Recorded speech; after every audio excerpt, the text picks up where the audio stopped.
அனைவருக்கும் வணக்கம். இன்னைக்கு நம்ம மலையாள சினிமால ரீசெண்டா ரிலீஸ் ஆயிருக்கக்கூடிய ட்ரீடம் அப்படின்ற ஒரு சூப்பரான இன்வெஸ்டிகேஷன் படத்தை பத்தி தான் இந்த வீடியோல பார்க்க போறோம். சோ வீடியோக்குள்ள போறதுக்கு முன்னாடி இந்த படத்தோட வலையனை பத்தி சொல்லணும் அப்படின்னா, படத்தோட நாயகன் ஒரு போலீஸ் வேலை, அதாவது எஸ்ஐ போஸ்டிங் கிடைச்சதால ஒரு பர்டிகுலர் ஊருக்கு வேலைக்கு போறாரு அப்படின்ற மாதிரி இருக்கு. இவர் போற வரைக்கும் அந்த ஊர் ரொம்ப அழகா இருக்கு, நீட் அண்ட் கிளீனா இருக்கு. ஏன் எந்த கேஸுமே போலீஸ் ஸ்டேஷன்ல பதிவாக கிடையாது அப்படின்ற மாதிரி இருக்கும். இவர் போன நேரம்னு பார்த்து எக்கச்சக்கமான கொலைகள், அது ஒரு பெரிய ராபரியும் நடக்க ஆரம்பிக்குது. இது எல்லாமே ஹீரோ தலையில விடிய ஆரம்பிக்க எக்ஸ்பீரியன்ஸே இல்லாத இந்த மனுஷன் இந்த கொலைக்கு பின்னாடி இருக்க மருமகளையும் ராபரியை யார் பண்ணாங்க அப்படின்றதையும் கண்டுபிடிக்க ஆரம்பிக்க முடிவுல கொஞ்சம் கூட எதிர்பார்க்க முடியாத ஒரு பயங்கரமான ட்விஸ்ட் காத்துக்கிட்டு இருக்கு. அதெல்லாம் தான் நாம இந்த வீடியோல பார்க்க போறோம். சோ கண்டிப்பா இந்த படம் உங்க எல்லாருக்கும் பிடிக்கும் அப்படின்னு நம்பிக்கையில இந்த வீடியோக்குள்ள உங்களை கொண்டு போறேன். இந்த படத்தோட ஸ்டார்டிங் சீன்ல ஹீரோவை தான் காமிக்கிறாங்க. ஆன்லைன்ல சொன்ன இல்லையா, அந்த விஷயம் தான் நடக்க ஆரம்பிக்குது. எக்ஸாம் எல்லாம் எழுதி பாஸ் ஆகி ஒரு ஊர்ல எஸ்ஐ போஸ்டிங் கிடைச்சிருக்கு, அங்க பயணிச்சுக்கிட்டு இருக்காரு அப்படின்ற மாதிரியும் போற வழியில இவருக்கு ஒரு கால் ஒன்று வர ஆரம்பிக்குது. ஒரு அங்கிள் பேச ஆரம்பிக்கிறார். அது மூலமா தான் இவர் எங்க போய்கிட்டு இருக்காரு அப்படின்றது நமக்கு தெரியப்படுத்துறாங்க. சோ கிரைம் அப்படின்றது அந்த ஏரியால கொஞ்சமா தான் நடந்திருக்கு. அண்ட் இன்னும் சொல்ல போனா ரீசெண்ட் டைம்ல அங்க எந்த விதமான கேஸும் பதிவாகல அப்படின்னு மாதிரியும், உனக்கு நான் அந்த இடத்துல போஸ்டிங் போட்டோன்னே கொஞ்சம் சந்தோஷத்தாண்டா போட்டேன், ஏன்னா உனக்கு எக்ஸ்பீரியன்ஸ் நல்லா கெயின் பண்ற மாதிரி இருக்கும் இல்லையா, அண்ட் உன்னோட ஸ்டார்டிங் கரியருக்கு இந்த இடம் ரொம்ப ரொம்ப சூட் ஆகும்டா அப்படின்ற மாதிரி பேசிட்டு, ஒன்னும் கவலைப்படாத, அங்க இருக்கிறவங்க எல்லாருமே பயங்கரமான எக்ஸ்பீரியன்ஸான ஆளுங்க, அவங்க கூட நீ நல்லா மிங்கிள் ஆகணும்டா அப்படின்ற மாதிரி போனை கட் பண்ண இவரை அப்படியே பயணிச்சுக்கிட்டு அந்த போலீஸ் ஸ்டேஷன் போகிறார் அப்படின்னு மாதிரியும். அண்ட் இவர் தான் எஸ்ஐன்னு தெரிஞ்சது அங்க இருக்க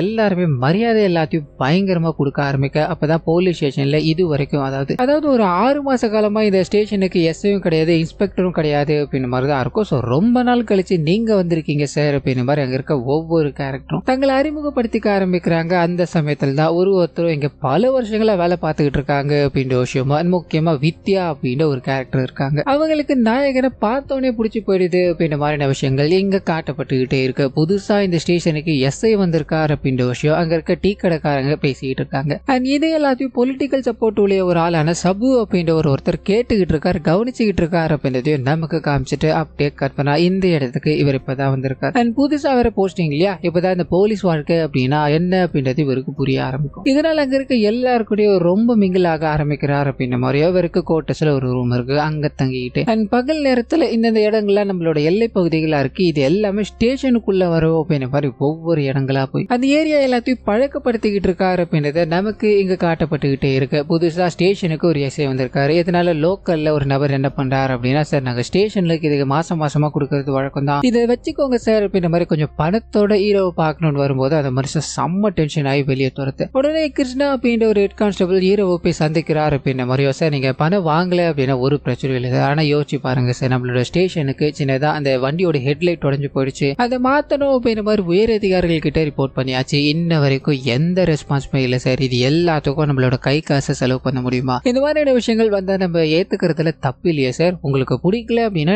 நாங்க வாங்க மாட்டோம் சார்னு சொல்ல இவர் யோசிக்கிறார். அவர் சொல்ற விஷயங்கள் கரெக்டா தான் இருக்கு, இதனால எந்த இதுவுமே என்கிட்ட கொண்டு வராம நீங்களே டீல் பண்ணிக்கோங்க அப்படின்ற மாதிரி அனுப்பிவிட, அந்த சமயத்துலதான் ஒரு சின்ன பிரச்சனை அப்படின்ற மாதிரி போலீஸ் ஸ்டேஷனுக்கு ஒரு கால் வருது. வேகமா போய் பார்க்கும்போது ஒருத்தர் கஞ்சா அடிச்சுட்டு ஒருத்தரோட வீட்டுக்கு போய் பிரச்சனை பண்ணியிருக்காரு அப்படின்ற மாதிரியோ, அவங்க 2 பேருமே ரோட்ல நின்று கத்திக்கிட்டே இருக்கு. இவங்க சமாதானப்படுத்தணும் அப்படின்ற மாதிரி போக, அப்பதான் ஷபு அப்படின்னு ஒரு கேரக்டர் காமிச்சாங்க இல்லையா, அவர் அந்த கஞ்சா அடிச்ச பையனுக்கு சப்போர்ட் பண்ணணும் அப்படின்ற மாதிரி உள்ள வர போலீஸ்காரங்க கடுப்பாக்குறாங்க. ஸ்டேஷனுக்கு கூட்டு போய் அந்த பையனை விசாரிக்கலாம் ட்ரை பண்ண, அவனோட பாக்கெட்ல கஞ்சா பொட்டலம் இருக்கு, இதுக்கு மேல அவனை வெளியே விட முடியாது, இவன் மேல சார்ஜ் ஃபைல் பண்ணி ஆகணும் அப்படின்ற மாதிரி ஹீரோ பேசிக்கிட்டே இருக்கும்போது ஷபு இருக்காரு, அந்த பையனை ரிலீஸ் பண்ணி ஆகணும், எந்த கேஸும் போடக்கூடாது அப்படின்ற மாதிரி ஹீரோ கிட்ட ஆர்டர் போடுற வகையில பேசிக்கிட்டே இருக்கு. 2 பேருக்கும் கிளாஷ் ஆகுது அப்படின்ற மாதிரியும் ஷபுவை வெளியே நிக்க வச்சுட்டு அந்த கூட இருக்க போலீஸ்காரங்களா இருக்காங்க இல்லையா, சார் உங்ககிட்ட ஒரு 2 நிமிஷம் தனியா பேசலாமா அப்படின்ற மாதிரி சொல்லிட்டு ஷபுவுக்கு நிறைய பொலிட்டிக்கல் சப்போர்ட்லாம் இருக்குன்னு சொல்ல இவர் டென்ஷன் ஆயிட்டாரு. இருந்தா நம்மளோட வேலையை நம்ம பார்த்துதானே ஆகணும் அப்படின்ற மாதிரி சொல்ல, இல்ல சார் அந்த பையனோட அப்பால வந்து வெளியே நின்றுகிட்டு இருக்கா, இன்னும் கொஞ்ச நாளா வெளியூர் போக போற, அதாவது வெளிநாடு போக போற அப்படின்ற மாதிரி சொல்றான். இப்போ அவன் மேல நம்ம கேஸ போட்டோம் அப்படின்னா அவனோட கரியரே பாதிக்க கூடும் சார், அவன் கொஞ்ச நாள்ல இங்க இருந்து போக போறா, அதனால விட்டுடுவோமே சார், தேவையில்லாம இதுக்கு பிரச்சனையை வளர்த்துக்கிட்டு எல்லா பிரச்சனையும் ஒரே மாதிரி நம்ம ஹேண்டில் பண்ண முடியாது இல்லையா அப்படின்னு மாதிரி ரிக்வெஸ்ட் பண்ண இவர் யோசிக்கிறாரு. சரி அந்த பையனோட கரியர் போயிடுமே அப்படின்னதுக்காக அவனை மிரட்டி அங்கிருந்து அனுப்பி வைக்கிறார் அப்படின்ற மாதிரியோ. ஆனா இதுக்கு சப்போர்ட் பண்ண வந்தார் இல்லையா சபு, அவர் பயங்கர கோபத்துல தான் இருக்காரு அப்படின்னதையும் நமக்கு இங்க காமிச்சிட்டு, இதுக்கு அடுத்த நாள் காலையில ஒருத்தர் நிலத்தை எல்லாத்தையும் கிளீன் பண்ணணும் அப்படின்ற மாதிரி மிஷின் எல்லாத்தையும் வச்சு உபயோகப்படுத்திக்கிட்டே இருக்கும்போது ஏதோ ஒரு விஷயத்த பாக்குறாரு, பயந்து அங்கிருந்து ஓட ஆரம்பிக்க. அப்படியே கட் பண்ண போலீஸ்காரங்களுக்கு இந்த விஷயம் தெரிய ஆரம்பிக்குது. வந்து பார்க்கும்போது கேட்கும்போது பயங்கர ஷாக்கா இருக்கு. காரணம் என்ன அப்படின்னா, இந்த ஊர்ல கிரைமே அவ்வளவா நடக்காது அப்படின்ற மாதிரி இருந்தது இல்லையா. இப்போ அங்க ஒரு மனுஷனோட கை இருக்கு அப்படின்ற மாதிரியும் இதை பார்த்து எல்லா மக்களும் பயந்து நின்றுகிட்டே இருக்கு. அந்த கை ஒரு மாதிரி அழுகி போன நிலையில இருக்க ஆரம்பிக்குது. இவங்களுக்கு ஒண்ணுமே பண்ண முடியல. சுத்தி இருக்கிற எல்லா இடங்களையும் தேடுங்க, ஏதாவது எவிடன்ஸ் கிடைக்கும் அப்படின்ற மாதிரி நாய் எல்லாத்தையும் வர வச்சு, ஃபாரன்சிக் டீம் எல்லாத்தையும் வர வச்சு, சாம்பிள்ஸ் எல்லாத்தையும் கலெக்ட் பண்ணிக்கிட்டே இருக்கு.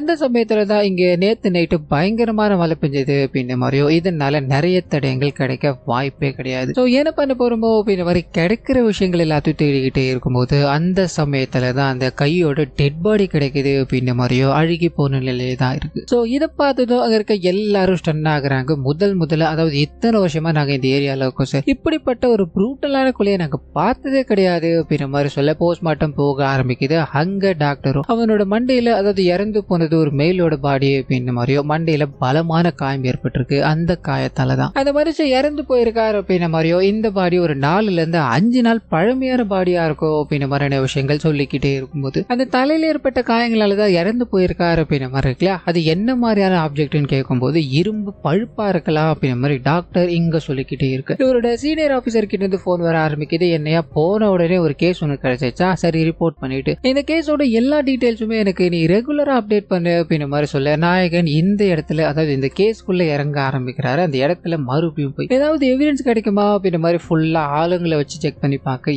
எதுவுமே கிடைக்கல அப்படின்ற மாதிரி இருக்கு. இப்ப அந்த இடத்தோட ஓனர் இருக்காரு, அவர்கிட்ட விசாரிக்கலான்னு போக, சார் நான் ரொம்ப வருஷமாவே அந்த இடத்த பயன்படுத்துறதே கிடையாது சார், சரி கிளீன் பண்ணிட்டு ஏதாவது வாடகை விடலாம் அப்படின்ற மாதிரி தான் ட்ரை பண்ண, அப்பதான் இந்த விஷயத்த கவனிச்சேன் அப்படின்ற மாதிரி சொல்ல, இப்போ இறந்து போனவர் யார் அப்படின்ற ஒரு கேள்வி.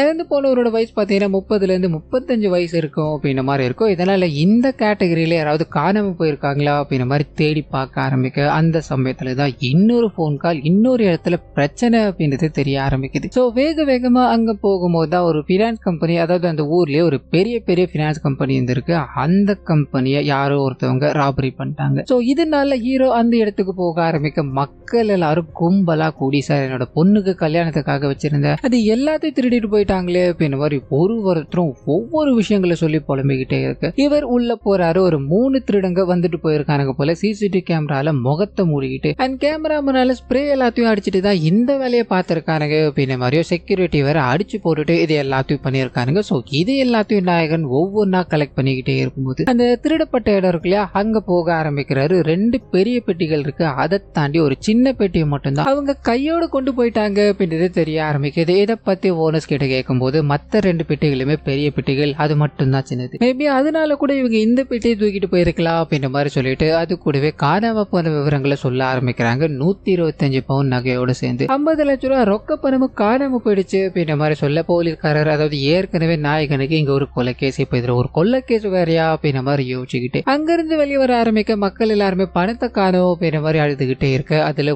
ஒரே ஒருத்தர் மட்டும் ஒரு மாதிரியான பார்வையில நின்றுகிட்டே இருக்கும்போது நாயகனுக்கு சந்தேகமா இருக்கு. அந்த நபர் யாரா இருக்கோ அப்படின்ற மாதிரி திரும்பி அந்த இடத்துக்கு பார்க்கலான்னு போக அவர் அங்கிருந்து காணாம போயிட்டாரு. இதனால இந்த ஓனர்ஸ் இருக்காங்களா, அவங்களை கூப்பிட்டு உட்கார வச்சு உங்களுக்கு யார் மேலேயாவது சந்தேகம் இருக்கா அப்படின்ற மாதிரி கேட்க, இந்த பினான்ஸ் கம்பெனி நிறைய வட்டிக்கு வாங்குறாங்க அப்படின்ற மாதிரி ஊர்ல இருக்க பாதி பேர் அதிருப்தியில தான் இருந்தாங்க அப்படின்ற மாதிரியோ, குறிப்பா சொல்லணும் அப்படின்னா மனோஜ் அப்படின்ற ஒரு கேரக்டரோ, சனீஷ் அப்படின்ற ஒரு கேரக்டர் தான். அவங்களோட வீட்டுக்குள்ள ஒரு பெரிய இழப்பு எங்களால, அதாவது இந்த பினான்ஸால நடந்தது அப்படின்ற மாதிரியோ, அதுக்கு நாங்க தான் காரணம் அப்படின்ற மாதிரியும் பல பிரச்சனைகளை பண்ணிக்கிட்டு இருந்தாங்கன்னு சொல்ல, மனோஜ் அப்படின்னு ஒரு கேரக்டர் இருக்கா இல்லையா, அவரை தேடி போக ஆரம்பிக்கிறாங்க. அவரோட மனைவி மட்டும்தான் வீட்டுல இருக்காங்க. என்னோட கணவர் ஊருக்கு போயிருந்தார், ஒரு வேலை விஷயமா போனார் சார், அண்ட் திரும்பி வருவார்னு காத்துக்கிட்டே இருக்கேன். அதுக்காக தான் நான் போலீஸ் ஸ்டேஷன்ல கூட கம்ப்ளைண்ட் கொடுக்கல அப்படின்ற மாதிரி சொல்ல, இவங்களோட கணவர் கடைசியா வீட்டுக்கு வந்து ஆல்மோஸ்ட் ஒரு மாச கணக்காயிடுச்சு, இன்னும் வரைக்கும் நீ தேடிட்டு தான் இருக்கியாமா அப்படின்ற மாதிரி சில விஷயங்கள் எல்லாத்தையும் கேட்டு தெரிஞ்சுக்கிட்டு அங்கிருந்து நாயகன் வர ஆரம்பிக்க, அது மூலமா தான் அந்த கொலை கேஸ் இருக்கு இல்லையா, அது இவருக்கு தோண ஆரம்பிக்குது. இறந்து போனவர் 30 இருந்து ஒரு 35 வயசு கூடிய ஒரு நபர் அப்படின்ற மாதிரி இருக்கு. எங்க மனோஜுக்கும் அந்த ஏஜ்ல தான் வயசு இருக்கு அப்படின்னு புரிஞ்சுக்கிட்டு அவன் எங்க போயிருக்கா என்ன இருக்கா அப்படின்னு விசாரிச்சுட்டு அவனோட மனைவியை கூப்பிட்டு பாடி ஐடென்டிஃபை பண்ண முடியுமா அப்படின்ற மாதிரி சொல்ல, அதுக்கு நடுவில், அதாவது இந்த ஸ்டார்டிங் சீன்லயே பாத்தீங்கன்னா ஒரு விஷயத்த, அதாவது முக்கியமான விஷயத்த சொல்ல மறந்துட்டேன். அதாவது நாயகன் இந்த ஏரியாக்கு இப்பதான் வந்திருக்காரு, கூட இருக்க எல்லாருக்கூடிய ஜாலியா மிங்கிள் ஆகிட்டு இருக்காரு அப்படின்னு மாதிரி இருக்கு இல்லையா. அந்த சமயத்துல ஒரு போலீஸ்காரர் வேலைக்கு வரல. அது என்ன காரணம் அப்படின்னா அவரோட அம்மா படுக்கை ஆயிடுறாங்க, ஸ்ட்ரோக் வந்துருச்சு அப்படின்ற மாதிரி இருக்கும். இதனால நாயகனே நேர்ல போய் அவங்களோட வீட்டுல இருக்க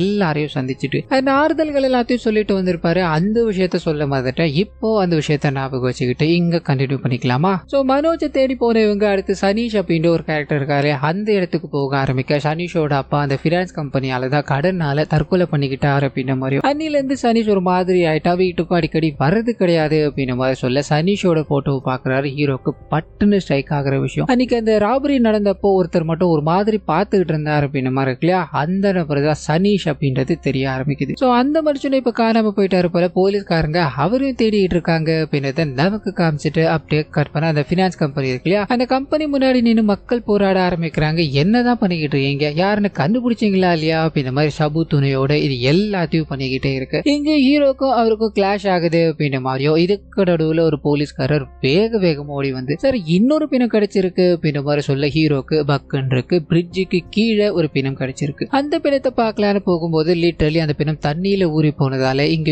எந்த அடையாளங்களும் கிடைக்கல அப்படின்ற மாதிரியும் அண்ட் போஸ்ட்மார்ட்டத்துக்கு அனுப்பி வச்ச முதல் கொலை நடந்தது இல்லையா அதே மாதிரி பேட்டர்ல அதாவது பின்னாடி அடிபட்டிருக்கு. இதனாலதான் அவர் இறந்து போயிருக்காரு அப்படின்ற மாதிரியும் அண்ட் இதுவும் 30 இருந்து 35 வயசு உடைய இருக்க ஒரு ஆணோட சடலோ அப்படின்ற மாதிரி சொல்ல சோ ரெண்டு கொலைகளை ஒரே மாதிரி பண்ணியிருக்காங்க. மேபி ஒரே ஆள் பண்ணிருக்கலாம் இல்லையா அப்படின்னு எண்ணங்கள். இதனால அந்த கோணத்துல இன்வெஸ்டிகேஷன் பண்ணிக்கிட்டே இருக்க நடந்த எல்லா விஷயங்களுமே பாத்தீங்கன்னா இந்த சிசிடிவி கண்காணிப்பு இல்லாத பகுதிகள் தான் நடமாட்டம் அவ்வளவா இல்லாத பகுதிகள் அப்படின்ற மாதிரி இருக்கு. இதனால பயங்கர காம்ப்ளிகேஷனோட இது ரெண்டுத்தையும் கனெக்ட் பண்ணி ஹீரோ ஒர்க் பண்ணிக்கிட்டே இருக்கு. அந்த சமயத்துல தான் மனோஜோட பாடியா அப்படின்ற மாதிரி அவரோட மனைவியை கூட்டு வந்து ஃபர்ஸ்ட் கிடைச்ச பாடி இருக்கு இல்லையா அதை செக் பண்ணி பார்க்கும்போது அது அவருடைய பாடி இல்ல அப்படின்றது தெரிய ஆரம்பிக்குது. சோ இன்ன வரைக்கும் 2 சடலங்கள் கிடைச்சிருக்கு. ரெண்டுமே யாருடையதுன்னு தெரியல அப்படின்ற மாதிரி சீனியர் ஆபீசர் கொஞ்சமா அதாவது முதல்ல இந்த கேஸை அப்டேட் பண்ணப்பான்னு சொல்லவர். இப்ப 2 கொலைகள் நடந்துச்சு ஒரு ராபரி வேற என்னப்பா பண்ணிக்கிட்டு இருக்க இந்த கேஸை நீ சீக்கிரமா முடிக்க பாரு அப்படின்ற மாதிரி சொல்ல ஹீரோக்கு இங்க பிரஷர் விழ ஆரம்பிக்குது. இதோட எதிரொலியா தன்னோட டீமை கூப்பிட்டுக்கிட்டு எல்லா இடத்துக்கும் போய் விசாரணை நடத்திக்கிட்டு இருக்காரு அப்படின்ற மாதிரி எல்லாமே ரிமோட் ஏரியால நடந்திருக்கு. எந்த விதமான தடயங்களும் இல்லை. இதனால காணாம போனவங்களை தேடணும் அது மூலமா ஏதாவது கிடைக்குமா அப்படின்ற மாதிரி அலைஞ்சுக்கிட்டே இருக்கும்போது அந்த சமயத்துல தான் காட்டுக்கு நடுவுல ஒரு மர்ம நபர் ஒரு டெட் பாடியை தூக்கிட்டு போற மாதிரியான விஷயங்கள் வாக்கி டாக்கிலே உங்களுக்கு தகவலா வந்து சேர ஆரம்பிக்குது. வேகமா அந்த இடத்துக்கு போய் இவங்க எல்லாரும் பிரிஞ்சு தேட ஆரம்பிக்கிறாங்க. அந்த சமயம் பார்த்து நாயகனுக்கு தூரத்துல ஏதோ ஒண்ணு தெரிய ஆரம்பிக்குது. கிட்ட போக ஒரு நபர் இறந்து போன நிலையில கிடக்கிறாரு அப்படின்ன மாதிரியோ அவர் கிட்ட போய் அவரோட உடலை செக் பண்ணிக்கிட்டே இருக்கும்போது பின்னாடி இருந்து ஒரு ஆள் பட்டார் நடிக்க அந்த இடத்துல பொத்துன்னு விழுந்து போக பின்னாடி இன்னொரு கான்ஸ்டபிள் வர ஆரம்பிக்கிறார். சார் உங்களுக்கு என்னாச்சு சார் அப்படின்ற மாதிரி கிட்ட போக மர்ம நபர் அவரோட தலையிலையும் அடிச்சுட்டு அங்கிருந்து தப்பிச்சு போக இவங்க 2 பேருமே ஹாஸ்பிட்டல்ல காமிக்க ஆரம்பிக்கிறாங்க. உயிருக்கு எந்த ஆபத்தும் இல்லை அப்படின்ற மாதிரி இருக்கும். அது மட்டும் இல்லாம இறந்து போனவர் ஒரு தமிழ்நாட்டை சேர்ந்தவர் அப்படின்ற மாதிரியும் இது நேரம் வரைக்கும் இவங்களுக்கு கிடைச்ச டெட் பாடிகள் எல்லாமே ஐடென்டிஃபை பண்ண முடியாத லெவலுக்கு இருந்தது இல்லையா. இந்த நபர் யார் அப்படின்றது இவங்களுக்கு தெரிய ஆரம்பிக்குது. அதை தாண்டி போலீஸ்காரங்க மேலேயே ஒருத்தன் கை வச்சுட்டு இங்க இருந்து தப்பிச்சு போயிருக்கா அவனை விடக்கூடாது சார் அப்படின்ற மாதிரி கூட இருக்க எல்லா போலீஸ்காரங்களும் மும்முரமா அதை நோக்கி போக ஆரம்பிக்கிறாங்க. இறந்து போனவரோட ஐடென்டிட்டி அதாவது லாஸ்டா இறந்து போனவருக்கு தெரிஞ்சிச்சு. அவர் தமிழ்நாட்டை சேர்ந்த ஒரு நபர் இங்க ஒரு பில்டிங் வேலைக்காக வந்திருக்காரு அப்படின்ற மாதிரியோ வேகமா அந்த பில்டிங் வேலையை கொடுக்குறாரு இல்லையா அவர்கிட்ட போய் விசாரிக்கும் போது மொத்தமா ஒரு 4 பேர் வந்திருக்கானுங்க. அந்த 4 பேருமே இங்க வேலை பார்த்துக்கிட்டே இருக்கும்போது ஒருத்தனை நான் வீட்டுக்கு போயிட்டு திரும்பி வரேன் அப்படின்ற மாதிரி போனவனுக்கு தான் 2வது வரவே கிடையாது சார். இதனால என்னோட வேலையை முடிக்க முடியாம நான் எல்லார்கிட்டையும் திட்டு வாங்கிட்டு இருக்கேன் அப்படின்ற மாதிரி சொல்ல போலீஸ்காரருக்கு இது கனெக்ட் ஆக ஆரம்பிக்குது. இதனால இது வரைக்கும் இறந்து போன அதாவது கிடைச்ச டெட் பாடிகள் இருக்கு இல்லையா அது எல்லாத்தையும் இவர்கிட்ட காமிச்சு இறந்து போனவங்க இவங்க தானா அப்படின்றத ஐடென்டிஃபை பண்ணியாரு சொல்ல அது அங்க கரெக்டா மேட்ச் ஆக ஆரம்பிக்குது. சோ இது வரைக்கும் 3 பிணங்கள் இருக்கு இல்லையா இந்த 3 பிணங்களுமே ஒரே மாதிரி தலையில அடிப்பட்டதால தான் இறந்து போறாங்க அப்படின்ற மாதிரி சிமிலர் பேட்டர்னா தான் இருக்கு. அது மொத்தம் 4 பேர் இருக்காங்க. அதுல 3 தமிழர்கள் இறந்து போயிட்டாங்க அப்படின்ற மாதிரியும் குமார் அப்படின்ற ஒருத்தர் மட்டும் இன்ன வரைக்கும் காணும். இதனால இது எல்லாத்துக்கும் பின்னாடி அவனுக்கு இருக்கலாம் இல்லையா அப்படின்ற மாதிரி யோசிக்க ஆரம்பிக்கிறாங்க. கடைசியா ஒரு டெட் பாடி கண்டுபிடிச்சிருப்பாங்க இல்லையா அதுல ஒரு நகை இருந்திருக்கு. அந்த நகையை அந்த பினான்ஸ் கம்பெனில செக் பண்ணி பார்க்கும்போது ஆல்மோஸ்ட் மேட்ச் ஆகுது அப்படின்ற மாதிரி இருக்கும். இதனால ராபரி இவனுங்க பண்ணியிருக்க வாய்ப்பு இருக்கு. ராபரி பண்ணணும் அப்படின்றதுக்காக இந்த 4 பேரும் பிளான போட்டிருக்கணும். இந்த 4 பேர்ல ஒருத்தன் பேக் அடிக்க பார்த்துருக்கணும். அதனால அவனை கொலை பண்ணிட்டு அதுக்கப்புறமா இந்த ராபரியை பண்ணிருக்காங்க. அண்ட் பணம் எல்லாமே இவங்களோட கைகளுக்கு வந்தது புத்தி மாற ஆரம்பிச்சு ஒருத்தருக்கு ஒருத்தர் பணத்துக்காக அடிச்சுக்கிட்டு செத்து போயிட்டானுங்க போல. இப்போ இவனுக்கு எல்லாத்தையும் கொலை பண்ணிட்டு குமார் அப்படின்ற கடைசியா ஒரு ஆள் இருக்கா இல்லையா அவர் இது எல்லாத்தையும் தூக்கிட்டு போயிருக்கலாம் இல்லையா அப்படின்ற மாதிரி ஒரு முடிவுக்கு வரும்போது அந்த சமயத்துல அந்த பினான்ஸ் கம்பெனியோட ஓனர் இருக்காரு. அவர் ஒரு லேடியோட அஃபேர்ல இருக்காரு போல. வீட்டுக்கு யாருக்கும் தெரியாம அந்த லேடியோட வீட்டுக்கு போயிட்டு மறுபடியும் கார்ல ஏறணும் அப்படின்ற மாதிரி வர காரோட எல்லா டயர்களும் பஞ்சர் ஆயிருக்கு. குழம்பி போறாரு யார் அதை பண்ணிருப்பா என்னையா நடந்திருக்கோ அப்படின்ற சுத்தி முத்தி பார்க்கும்போது மர்ம நபர் ஒருத்தர் ஓடி வந்து இவரை கொலை பண்ணணும் அப்படின்ற மாதிரி ட்ரை பண்ண உயிரை காப்பாத்திக்கிறதுக்காக ஓடி அலைய ஆரம்பிக்கிறாரு. போலீஸ்காரங்களுக்கு போன் பண்ணி அந்த காருக்குள்ள அப்படி இப்படின்னு தப்பிச்சு ஓடி வந்து ஆரன் எல்லாத்தையும் வேகமா அடிச்சுக்கிட்டே இருக்கும்போது மக்கள் ஓடி வர ஆரம்பிக்கிறாங்க. இதனால இந்த கொலை பண்ணன் வந்தார் இல்லையா, அவர் தப்பிச்சு ஓடுறாரு அப்படின்ற மாதிரியோ கொஞ்ச நேரம் கழிச்சு போலீஸ்காரங்க வர ஆரம்பிக்கிறாங்க. சார், என்ன கொலை பண்ண வந்தவ இந்த வழியா தான் வந்தா, கண்டிப்பா இந்த பக்கம் போனீங்கன்னா நீங்க அவனை பிடிச்சிடலாம் அப்படின்ற மாதிரி சொல்ல இவர் ஹாஸ்பிட்டல் கொண்டு போயிட்டு ஒரு பக்கம் அவனை தேடி அலைய ஆரம்பிக்கு. அந்த சமயத்துலதான் போலீஸ்காரங்க கண்ணில் அவன் மாற்றான் அப்படின்ற மாதிரியோ ஊர் மக்களும் போலீஸ்காரங்களும் சேர்ந்து அவனை துரத்தி பிடிக்கும் போதுதான் அந்த முகமூடிக்கு பின்னாடி யாரு இருக்காங்க அப்படின்ற விஷயம் தெரிய ஆரம்பிக்குது. சனீஷ் அப்படின்ற ஒரு கேரக்டர் இருந்தார் இல்லையா, அவரை பிடிச்சி எதுக்காக எல்லாத்தையும் பண்ண, அந்த தமிழ்காரங்க எல்லாத்தையும் சேர்த்து வச்சுக்கிட்டு நீ தானடா ராபரி பண்ண, அவங்களை கொலை பண்ணதும் நீ தானடா அப்படின்ற மாதிரி கேட்க, இந்த மனுஷன் வேற கொலை பண்ண, அதாவது இப்போ இந்த பினான்ஸ் ஓனரை கொலை பண்ணணும் அப்படின்ற மாதிரி போனது உண்மைதான். ஆனா அதை தாண்டி இவர் எந்த தப்புமே பண்ணல அப்படின்ற மாதிரி சொல்ல ஆரம்பிக்கிறாரு. காரணம் என்ன அப்படின்னா, அதாவது இந்த பினான்ஸ் ஓனரை கொலை பண்ண போனதுக்கான காரணம் தன்னோட அப்பா இறந்து போயிட்டாரு, தன்னோட வாழ்க்கை போயிடுச்சு அப்படின்ற கோபம். மற்றபடி இதுக்கோ அதாவது நடந்துகிட்டு இருக்க விஷயங்களுக்கோ இப்போ இவர் பண்ணதுக்கோ எந்த விதமான சம்பந்தமும் கிடையாது அப்படின்ற மாதிரி சொல்லிட்டு ஒரு பர்டிகுலர் டைம் அப்போ, அதாவது இவங்களுக்கு டெட் பாடி ராபரி அப்படின்ற எல்லா விஷயங்களும் நடந்தது இல்லையா, அந்த பர்டிகுலர் டைம் இப்போ எங்க இருந்தார் அப்படின்றத வெரிஃபை பண்ண ஆரம்பிக்க இவர் இதுல இன்வால்வ் ஆகல அப்படின்றது தெரிஞ்சிச்சு. அதை தாண்டி இங்க வேற ஒரு விஷயத்துக்குள்ள ஹீரோ போக ஆரம்பிக்கிறார். அந்த திருடப்பட்ட லாக்கர் இருக்கு இல்லையா, அதே மாதிரி ஒரு மாடல் லாக்கரை செய்ய சொல்லிட்டு 50 லட்சம் பணத்தை ஓரமா வச்சுட்டு ஒரு 120 சவரன் கிட்ட காணாம போயிடுச்சுனீங்க இல்லையா, அதையும் நான் இங்க வச்சிருக்கேன் அப்படின்ற மாதிரி கம்பேர் பண்ண ஆரம்பிக்கிறாரு. லாக்கரை விட இவங்க சொன்ன பொருட்கள் நிறைய இருக்கு, கண்டிப்பா இதுக்குள்ள இவ்வளவு பொருட்களை வைக்கவே முடியாது. அப்படி இருக்கும்போது நீங்க இவ்வளவு காணாம போயிடுச்சு அப்படின்ற மாதிரி லிஸ்ட் கொடுத்தீங்க இல்லையா, இதனால எங்களுக்கு உங்க மேலேயே சந்தேகமா இருக்கு, உண்மையை சொல்லுங்கடா, நீங்க தானடா இது எல்லாத்தையும் ஃபேக்கா பண்ணிட்டு இருக்கீங்க அப்படின்ற மாதிரி அதட்டி கேட்கும் போது அந்த மனுஷன் முதல்ல சொல்லல அப்படின்னாலும் போக போக நடந்த விஷயங்களை சொல்ல ஆரம்பிக்கிறாரு. ஆக்சுவலா காணாம போனது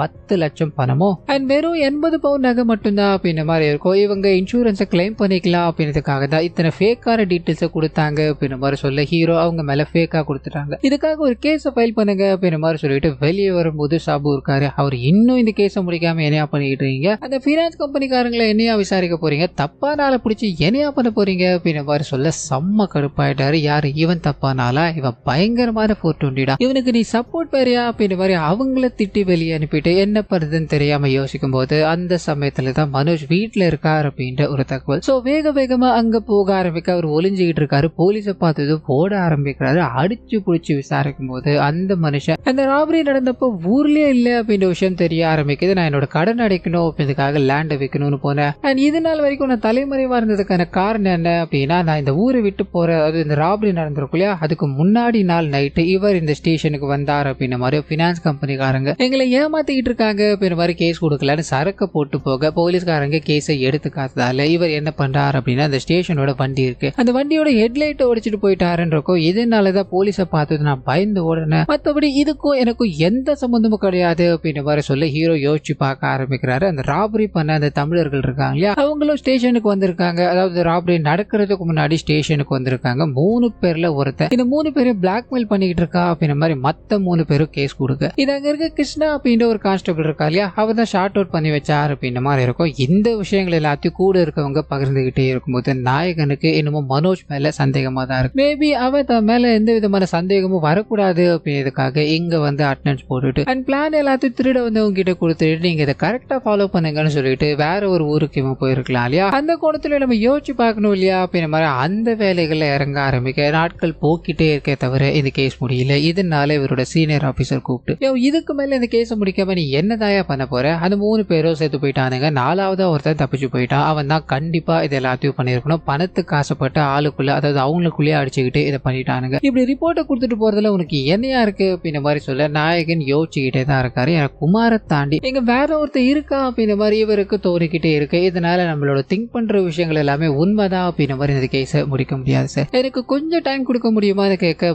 பயங்கரமா திட்ட ஆரம்பிக்கிறாரு. இது நாள் வரைக்கும் நீ என்னையா பண்ண, இன்னும் ஒரு வாரத்துல உன்னோட ஸ்டேஷனுக்கு இன்ஸ்பெக்டர் வர போறாரு, எஸ்ஐயா நின்று பண்ண விஷயங்கள் எல்லாமே போதும், அவர் வந்துட்டார் அப்படின்னா இந்த கேஸை நீ எப்படியும் பார்க்க போறது கிடையாது. அதுக்கு முன்னாடி நான் சொன்னேன் இல்லையா, அதாவது அந்த 4வது நபர் தான் மெயின் அக்யூஸ்ட், அந்த ரிப்போர்ட்டை கொடுத்துட்டு நீ கிளம்பிக்கிட்டே ஏரியான்னு சொல்ல நாயகன் ஒரு மாதிரி அப்செட்ல உட்காந்துக்கிட்டே இருக்கும்போது இவரோட அம்மா இவருக்கு கால் பண்றாங்க அப்படின்ன மாதிரியோ இவருக்கு ஒரு சில விஷயங்கள் எல்லாத்தையும் பேசி இவரோட எனர்ஜியை மறுபடியும் கொண்டு வர ஆரம்பிக்கிறாங்க. அந்த சமயத்துல தான் ஒரு அடகு கடையில இருந்து போன் வர ஆரம்பிக்குது. சார், அந்த பினான்ஸ் கம்பெனில திருடப்பட்ட நகை அப்படின்ற மாதிரி தேடிக்கிட்டு இருக்காங்க இல்லையா, அந்த நகை தான் எனக்கு வந்த நகையா இருக்குமோ அப்படின்ற மாதிரி டவுட்டா இருக்கு, நீங்க வந்து கொஞ்சம் பார்க்க முடியுமா சார்னு சொல்ல அந்த இடத்துக்கு போக சின்னதா ஒரு விஷயம் ரிவீல் ஆக ஆரம்பிக்குது. ஒரு லேடி, அதாவது அவங்களுக்கு ஒரு 30 வயசு இருக்கும்னு நினைக்கிறேன், கையில ஒரு நகை எடுத்துக்கிட்டு இந்த நகையை வச்சுக்கிட்டு பண்ணிக்கிட்டு கொஞ்சம் பணம் தர முடியுமான்னு கேட்க இந்த மனுஷனும் ஒரு 2 சவரன் இருக்குமா, என்னால முடிஞ்சது ஒரு 1 லட்சம் தர முடியுமான்னு சொல்ல இவங்களும் சரி தாங்கன்னு சொல்ல இப்போ இவர்கிட்ட பணம் இல்லை, இதனால நீங்க நாளைக்கு வந்து வாங்கிக்க முடியுமான்னு கேட்க நம்பர் கேட்கிறாரு. நம்பரை கொடுக்காம நாளைக்கு வந்து வாங்கிக்கிற அப்படின்ற மாதிரி சொல்லிட்டு அங்கிருந்து கிளம்ப ஆரம்பிக்க அடுத்த நாள் அவங்க வர கிடையாது. இதனால சந்தேகப்பட்டுக்கிட்டு தான் போலீஸ்காரங்களை இவர் கூப்பிட்டாரு அப்படின்ற மாதிரி இருக்கும். ஸோ போலீஸ்காரங்க கிட்ட இந்த விஷயங்கள் எல்லாத்தையும் சொல்லும் போது அவங்க யாருன்னு உன்னால ஐடென்டிஃபை பண்ண முடியுமான்னு கேட்க சார் நேர்ல பார்த்தா சொல்ல முடியும் சார், நீங்க எந்த விதமான கேமராவும் இல்லாததால அவங்களோட முகத்தை என்னால இப்போ கன்ஃபார்ம் பண்ண முடியாதுன்னு சொல்ல அவங்க என்ன ட்ரெஸ் போட்டிருப்பாங்க அண்ட் என்ன மாதிரியான தோற்றத்துல இருந்தாங்க அப்படின்ற எல்லாத்தையும் கொஞ்சம் கொஞ்சமா கலெக்ட் பண்ணிக்கிட்டே இருக்க அந்த சமயத்துல தான் இந்த அடகு கடையில இருந்து வெளியே போய் பக்கத்துல இருக்க மெடிக்கல் ஷாப்புக்கு போனாங்க அப்படின்ற மாதிரி இருக்கும். இதனால அங்க போய் விசாரிக்கும் போது 10ல இருந்து ஒரு 11 மணிக்குள்ள யாரெல்லாம் வந்துட்டு போயிருக்காங்க அப்படின்ற டேட்டா கிடைக்குது. அது மூலமா ஒரு 4 பேரை ரவுண்ட் பண்றாங்க. அவங்க வாங்கின மாத்திரைகள் எல்லாத்தையும் செக் பண்ணிட்டு கார்ல கிளம்பிக்கிட்டே இருக்கும்போது அந்த அடகு கடையோட பையன், அதாவது அந்த அடகு கடை வச்சிருக்கா இல்லையா, அவரோட பையன் போலீஸ்காரங்களுக்கு போன் பண்ணி இன்னொரு விஷயத்த சொல்ல ஆரம்பிக்கிற. சார் அந்த பொண்ணு யார் எவர் அப்படின்றதுலாம் தெரியல சார், அதான் அவங்க இங்கிருந்து போகும்போது அவங்களோட ரிங் டோன் அடிச்சது அது சண்டை மேளம் சவுண்டா இருந்தது அப்படின்ற மாதிரி சொல்ல நாயகனுக்கு இங்க ஏதோ ஒண்ணு பட்டுன்னு ஸ்ட்ரைக் ஆக ஆரம்பிக்குது. போலீஸ்காரங்க யாரோட துணையும் இல்லாம நிறைய இடங்களுக்கு போக ஆரம்பிக்கிறார் அப்படின்ற மாதிரியும் போன்ல என்னென்னமோ தேடிக்கிட்டே இருக்கு. இங்க ஏதோ ஒன்று ரிவீல் ஆயிடுச்சு அப்படின்றது நமக்கு காட்டப்பட்டுக்கிட்டே இருக்கு. இதோட முடிவுல வேக வேகமா ஸ்டேஷனுக்குள்ள போக ஆரம்பிக்கிறாரு. எல்லா விஷயத்தையும் கன்ஃபார்ம் பண்ணிட்டு அங்க, அதாவது ஒரு போலீஸ்காரரோட அம்மாவுக்கு உடம்பு சரியில்லை, இவர் போய் பார்த்துட்டு வரணும் அப்படின்ற மாதிரி போனாங்க இல்லையா, அந்த போலீஸ்காரரை பிடிச்சி இது யாரான்னு போட்டோவை காமிக்க இவரோட மனைவி. ஸோ இவரோட மனைவி தான் அந்த அடகு கடைக்கு போயிருக்காங்க.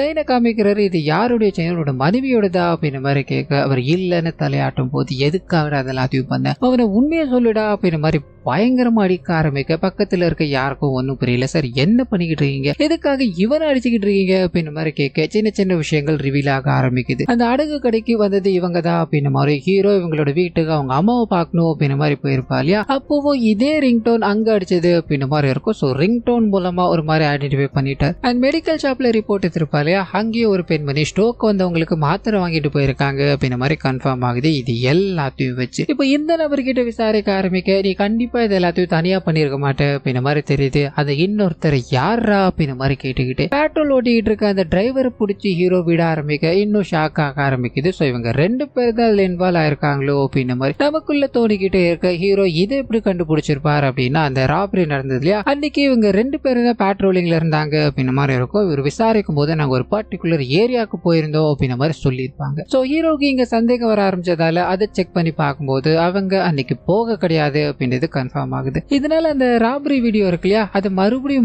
பிளே பண்ணி பார்த்துக்கிட்டே இருக்கும்போது வீடியோக்கு கொஞ்சம் தூரம் தள்ளி இந்த பேட்ரோலிங்ல ஒரு லைட் அடிக்கும் இல்லையா, அந்த லைட் கவர் ஆயிருக்கு அப்படின்ற விஷயம் தெரிய ஆரம்பிக்குது. ஸோ இதை வச்சு இவர் கன்ஃபார்ம் பண்ணிட்டு இவங்க 2 பேரையும் விசாரிச்சுக்கிட்டே இருக்கு. இவருக்கு வாயை திறக்கிறதாவே தெரியல. இதனால சீனியர் ஆபீசருக்கு இதை கொண்டு போகலாம் ட்ரை பண்ணும்போது இன்னொரு கான்ஸ்டபிள் வந்து போனை தூக்கி போட்டு உடைக்க ஆரம்பிக்கிறாரு. திரும்பி பார்க்கும்போது 3ஆவதா ஒரு ஆள் நின்றுகிட்டு இருக்காரு. ஸோ 2 பேர் தான் நினைக்கும் போது 3ஆவது ஆள் நின்றுகிட்டு இருக்கா இல்லையா, இதனால ஹீரோக்கு பயங்கர ஷாக்கா இருக்கும். நீயும் தான் இதுல இன்வால்வ் ஆயிருக்கியா அப்படின்ற மாதிரி ஒரு மாதிரி பேச வார்த்தைகள் எல்லாம் நின்றுகிட்டே இருக்க இன்னொரு வெயிட்டான ஷாக்கை கொடுக்க ஆரம்பிக்கிறாங்க. கூடவே இருக்க ஹெட் கான்ஸ்டபிள் இருக்கா இல்லையா, அவரும் இந்த கூட்டத்துல ஒருத்தரதா அப்படின்ற மாதிரியோ ஸோ பிளான் பண்ணி தான் இது எல்லாத்தையும் பண்ணியிருக்காங்க அப்படின்ற மாதிரி ஒரு பிளாஷ்பேக் உள்ள போக ஆரம்பிக்குது. அந்த 4 பேர் பார்த்தீங்கன்னா தமிழ்நாட்டை சேர்ந்தவங்க தான் இல்லையா, அந்த 4 பேரை விசாரிக்கணும் அப்படின்ற மாதிரி ஹீரோ தமிழ்நாட்டில் இருக்கவங்களை கான்டாக்ட் பண்ணும்போது அங்கேயும் ஒரு ராபரி பண்ணிட்டு தான் இங்க வந்திருக்கானுங்க அண்ட் ட்ரக் டீலிங் எல்லாத்தையும் யூஸ் பண்ணிருக்கானுங்க அப்படின்ற மாதிரி ஹீரோ இதை கண்டுபிடிச்சிட்டு தான் இந்த 4 பேர் தான் ராபரியில, அதாவது இந்த ராபரியில இன்வால்வ் ஆயிருக்கணும் அப்படின்ற மாதிரி வெயிட்டா தேடி இருப்பார். இந்த விஷயத்த இந்த கான்ஸ்டபிள் கூட்டம் முன்னாடியே கண்டுபிடிச்சிச்சு. அதாவது இந்த 4 பேர்ல ஒருத்தரை பார்த்தீங்கன்னா போலீஸ்காரங்க பிடிக்கிறாங்க. காரணம் என்ன அப்படின்னா மிச்சம் 3 பேருமே இவருக்கு அகெயின்ஸ்டா கம்ப்ளைண்ட்டை கொடுத்துட்டு போயிட்டானுங்க. இதனால இவரை பிடிச்சி விசாரிக்கும் போது சார் அவனுக்கு மேல இருக்க வெறுப்புல கொடுத்துட்டு போயிட்டானுங்க சார்னு சொல்ல இங்க இவங்களுக்கும் அந்த குடிச்சு வச்ச நபருக்கும் சின்னதா ஒரு சண்டை. இதனால இந்த நபர் போலீஸ்காரங்களை அடிச்சிடுறாரு அப்படின்ற மாதிரி இருக்கும். எல்லாரும் டென்ஷனை அவனை போட்டு பயங்கரமா அடிக்க ஆரம்பிக்க அந்த இடத்துல அவன் இறந்து போயிடுறான். என்ன பண்றதுன்னு தெரியாம இதை மறைக்கணும் அப்படின்றதுக்காக அந்த 3 பேரையும், அதாவது மிச்சம் 3 பேரையும் கூப்பிட ஆரம்பிக்கிறாங்க. அவங்க பண்ண வேலைகள் எல்லாத்தையும் சொல்லிட்டு எனக்காக நீங்க இதை பண்ணீங்க அப்படின்னா உங்களுக்கு எந்த பிரச்சனையும் வராம நாங்க பாத்துக்கிறோம் அப்படின்ற மாதிரி சொல்லிட்டு இவங்க சாகடிச்ச அந்த டெட் பாடியை புதைக்கிறாங்க. ஆனா இந்த 3 பேரை வச்சு அந்த பினான்ஸ் கம்பெனியை கொள்ளையடிக்கிறாங்க அப்படின்ற மாதிரி இருக்கும். இது எல்லாமே ஸ்மூத்தா தான் போய்கிட்டே இருக்கு. திடீர்னு அவனுங்க நீங்க எடுத்ததுல எங்களுக்கு பாதி கொடுத்தாங்க, அப்படி இல்லை அப்படின்னா நீங்க பண்ணிக்கிட்டு இருக்க விஷயங்கள் எல்லாத்தையும் எக்ஸ்போஸ் பண்ணிடுவேன் அப்படின்ற மாதிரி இவங்களை மிரட்ட ஆரம்பிக்க வேற வழியே இல்லாம 3 பேரையுமே சாகடிச்சு 4 டெட் பாடியை புதைச்சோம் அப்படின்னா கண்டிப்பா என்னைக்காவது ஒரு நாள் மாட்டிக்க வாய்ப்பு இருக்கு அப்படின்ற மாதிரி முடிவு பண்ணிட்டு அதை பிளானை எக்ஸிக்யூட் பண்ண ஆரம்பிக்கிறாங்க. ஒரே ஒருத்தனோட டெட் பாடி மட்டும் கிடைக்காத மாதிரி பண்ணிட்டாங்க. இப்போ போலீஸ்காரங்க ஒரே ஒரு நபர் மட்டும் காணாம போயிட்டாரு, அவர் தான் இவங்க எல்லாரையும் கொலை பண்ணிட்டு போயிட்டாரு அப்படின்ற மாதிரி இந்த கேஸ அந்த கோணத்துல விசாரிச்சிருப்பாங்க இல்லையா, இதை தான் இவங்க பிளான் பண்ணிருக்காங்க. இதுக்கு நடுவுல அந்த காட்டுக்குள்ள ஒரு டெட் பாடியை கண்டுபிடிக்கும் போது நகை கிடைச்சது அண்ட் போலீஸ்காரங்களுக்கு நிறைய தகவல் கிடைச்சது அப்படின்னு மாதிரி இருக்கு இல்லையா, அது எல்லாமே இவங்களோட செட்டப் தான். இவங்க நினைச்ச மாதிரி இந்த கேஸ முடிக்கணும் அப்படின்றதுக்காக ஆனா குறுக்குல நகை எடுத்துட்டு போய் வைக்கிற அப்படின்ற மாதிரி அந்த குளறுபடியான சம்பவம் நடந்ததால இங்க எல்லாருமே எக்ஸ்போஸ் ஆயிட்டாங்க அப்படின்ற மாதிரி நின்றுகிட்டே இருக்கு. நாயகன் இது எல்லாத்தையுமே நான் விட போறது கிடையாது, இதை கண்டிப்பா ரிப்போர்ட் பண்ணி ஆகணும் அப்படின்ற மாதிரி வேக வேகமா அவரோட கேபினுக்கு போகலாம் ட்ரை பண்ணும்போது நெஞ்சிலே ஒருத்தவங்க எட்டி மிதிக்க ஆரம்பிக்கிறாங்க. வந்து பார்த்தா இங்க இன்னொரு ட்விஸ்ட். இந்த 4 பேரை தாண்டி வித்யா அப்படின்ற ஒரு லேடி போலீஸ் காமிச்சாங்க இல்லையா, அவங்களும் இதுல இன்வால்வ் ஆயிருக்காங்க அப்படின்ற மாதிரி இருக்கும். ஸோ இவங்க எல்லாரும் சேர்ந்து கூட்டா பிளான் பண்ணது தான் இது. இதனால இந்த விஷயத்த அப்படியே மறைச்சிடலாமே அப்படின்ற மாதிரி நாயகன் கிட்ட எவ்வளவோ பேசி பார்க்க அவர் இதை மறைக்கிறதா தெரியல. இதனால இங்க ஒரு பயங்கரமான சண்டை வர ஆரம்பிக்குது. எல்லாரும் சேர்ந்து ஹீரோவை ரொம்ப காயப்படுத்தி ரொம்ப கொடூரமான முறையில சாகடிச்சு இதையும் அந்த கேஸோட முடிச்சு விடலாம். அதாவது 4வது ஒருத்தர் இருக்காரு, அவன் இவரை கொலை பண்ணிட்டு போயிட்டான், அப்படி கேஸ் முடிச்சுக்கலாம் அப்படின்றதுக்காக இவரை போட்டு சரமாரியா தாக்கிக்கிட்டே இருக்கும்போது இவர் ஒரு கட்டத்துக்கு மேல திருப்பி அடிச்சாதான் தப்பிக்க முடியும் அப்படின்றத உணர்ந்துகிட்டு அங்க இருக்க எல்லாரையும் பயங்கரமான முறையில காயப்படுத்தி தன்னோட உயிரை காப்பாத்திக்கிறார் அப்படின்ற மாதிரி இருக்கும். அந்த ஸ்டேஷன்ல இருந்த 2 பெண் போலீஸ்ல ஒரு போலீஸ் நல்லவங்க அப்படின்ற மாதிரியும் ஹீரோ கூடவே ஒருத்தர் காட்டுக்குள்ள அடி வாங்கினா இல்லையா, அவரும் நல்லவர் அப்படின்ற மாதிரி இருக்கும். இந்த சம்பவங்கள்ல அவங்க இதுல இருந்திருக்க மாட்டாங்க. இப்போ சீனியர் ஆபீசர் கிட்ட இந்த தகவலை சொல்லி சீனியர் ஆபீசர் இந்த இடத்துக்கு வர ஆரம்பிக்க நாயகனை ரெஸ்கியூ பண்றாங்க, கூட இருக்க எல்லாரையுமே கைது பண்றாங்க அப்படின்ற மாதிரி நமக்கு இங்க காமிச்சு இந்த படத்தை இத்தோட முடிக்கிறாங்க.